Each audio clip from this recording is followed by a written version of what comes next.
দেখছেন নক্ষত্র, সবার আগে সবার পাশে। ফিরে এলাম বিরতির পর। আসন্ন পুর নির্বাচনকে কেন্দ্র করে সোমবার শিলিগুড়ির কাঞ্চনজঙ্ঘা স্টেডিয়ামে এক কর্মী সভায় যোগ দিলেন তৃণমূল কংগ্রেসের মহাসচিব অর্থাৎ শিক্ষামন্ত্রী পার্থ চট্টোপাধ্যায় ও উত্তরবঙ্গ উন্নয়ন মন্ত্রী গৌতম দেব সহ অন্যান্য জেলা নেতৃত্ব। মূলত এবারের নির্বাচনে বেশ কিছু নতুন প্রার্থী ভোটে দাঁড়িয়েছেন, সে বিষয়ে পুর নির্বাচনের প্রচার কিভাবে করতে হবে এবং বাড়ি বাড়ি গিয়ে ভোট প্রার্থনা করতে হবে বিস্তারিতভাবে আলোচনা করলেন মহাসচিব পার্থ চট্টোপাধ্যায়। সোমবার কাঞ্চনজঙ্ঘা স্টেডিয়ামের হল ঘরে পৌর নির্বাচনে দলের প্রার্থী নির্বাচনী এজেন্ট এবং দলীয় কর্মীদের নিয়ে সভা করেন পার্থ চট্টোপাধ্যায়।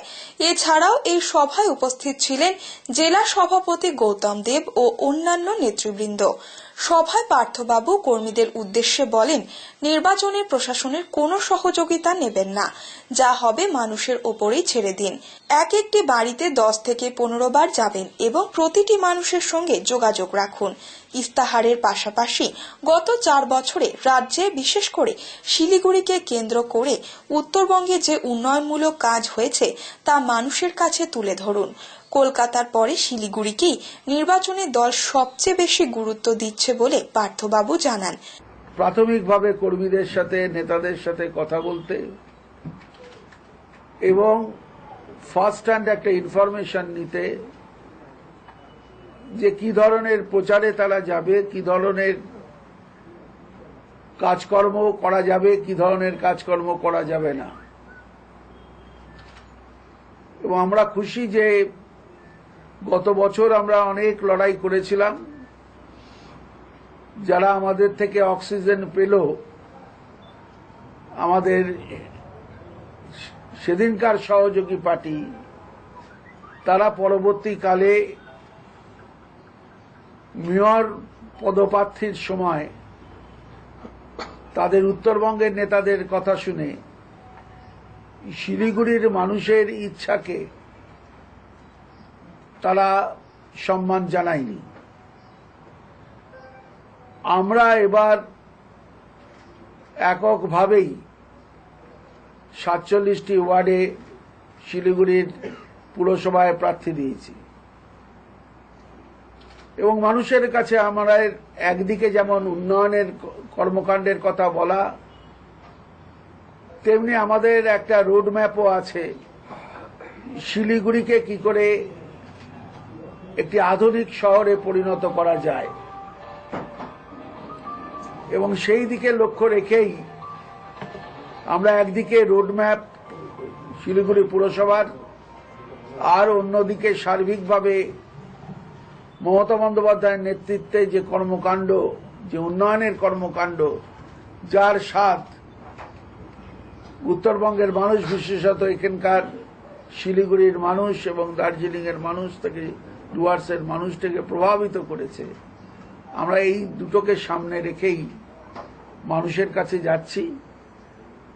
আমি শিলিগুড়ির ঐতিহ্যশালী, সংস্কৃতিবান সর্বস্তরের মানুষের কাছে তৃণমূল কংগ্রেসের প্রার্থীদের জয়যুক্ত করবার জন্য আবেদন নিয়ে এসেছি। কিন্তু আমরা চাই যে মানুষের সঙ্গে মানুষের যে যোগসূত্র,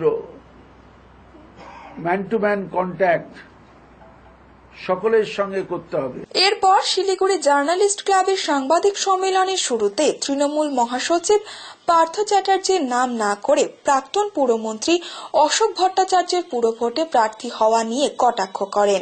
তিনি বলেন, যিনি সকালে প্লেনে যেতেন, বিকেলে ফিরতেন, তাকে কাউন্সিলর ভোটে দাঁড়াতে হচ্ছে। এটা ভেবে ওনার দুঃখ হচ্ছে। যে কোনো উপায়ে ক্ষমতায় থাকতে হবে। সিপিএম এর দ্বিতীয় প্রজন্মের কোনো লোক তৈরি হলো না, তাকেই দাঁড়াতে হলো।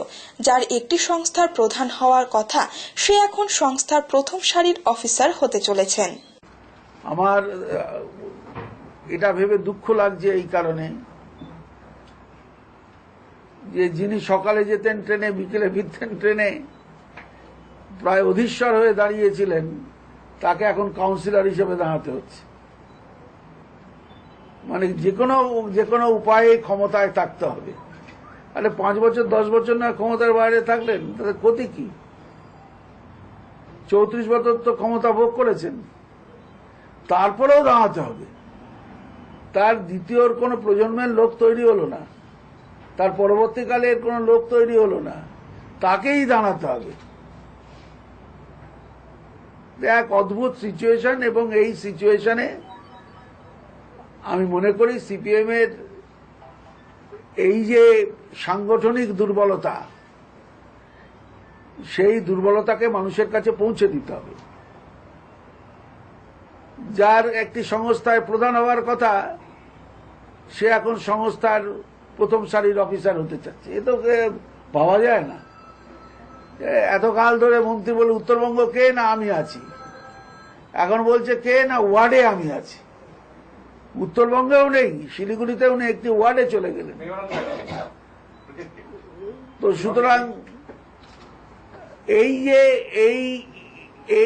এই যে সাংগঠনিক দুর্বলতা, দৈন্যতা, যারা এত বছর ধরে থাকলো তারা শিলিগুড়ির এই অবস্থা করে ছেড়েছে, তার বিরুদ্ধে শিলিগুড়ির মানুষের কাছে আমাদের প্রতিনিধিরা প্রত্যেকেই উপস্থিত হবেন, প্রত্যেকেই আশীর্বাদ দোয়া চাইবেন। পার্থবাবুর এই মন্তব্যের পরিপ্রেক্ষিতে বামফ্রন্টের প্রাক্তন পুরমন্ত্রী অশোক ভট্টাচার্য জানান, রাজনীতিতে ছোট বড় বলে কোনো জিনিস নেই। কোনো মন্ত্রী হলে সে কাউন্সিলর হতে পারবে না, তাহলে তৃণমূলের দুই মন্ত্রী কেন পুরভোটে দাঁড়িয়েছেন? একজন মালদা ইংরেজবাজার ও অপরজন বোলপুর পুরসভা। আসলে তৃণমূল দল অশোক ভট্টাচার্যের ভোটে দাঁড়ানোতে ভয় পাচ্ছে। যারা শুধু ক্রিকেট খেলা ছক্কাই দেখে আসে, বা একটা শরদের একটা খুব ঝংকারি শুনে আসে, কিন্তু তার মধ্যেও কিন্তু আরেকটা সুর থাকে, বেদনার সুরও থাকে, দুটোই দেখতে হয়। রাজনীতিতে কোনো ছোট বড় বলে কোনো জিনিস নেই।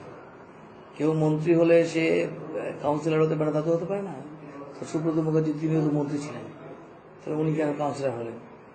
ওনাদেরও তো একজন মন্ত্রী, সেও তো ইংরেজবাজার পৌরসভাতে ভোটে দাঁড়িয়েছেন। আরেকজন মন্ত্রী কি নাম যেন, বোলপুরে তিনি দাঁড়িয়েছেন। প্রশ্ন এটা নাই, প্রশ্ন হচ্ছে আমার ধারণাতে ওনাদের একটু গাত্রদাহ হচ্ছে, ভয় পাচ্ছেন। এটাই তো মূল কথা।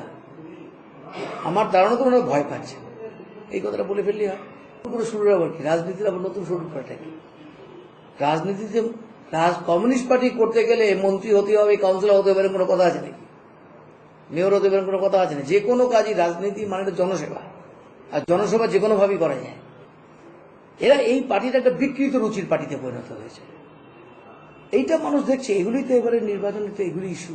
আমার ধারণার কারণটা তো এটাই। এদের ঔদ্ধত্যের জবাব দিতে হবে, এদের অহংকারের জবাব দিতে হবে, এদের দুর্নীতির জবাব দিতে হবে, এদের অনুন্নয়নের জবাব দিতে হবে, এদের মাতব্বরি এবং দাদাগিরির জবাব দিতে হবে। এই জবাব দেওয়ার জন্যই আমরা এই নির্বাচনে লড়ছি, ভোট দখল করার জন্য। এবং অবশ্যই আমরা বামপন্থীরা এবারে পুরো ভোট দখল করব, এবং স্থায়ী এবং স্বচ্ছ পুরো ভোট আমরা গঠন করব বামফ্রন্ট, এবং শিলিগুড়িকে আবার আমরা উন্নয়নের পথে ফিরিয়ে আনব। আপনারা দেখছেন নক্ষত্র, সবার আগে সবার পাশে।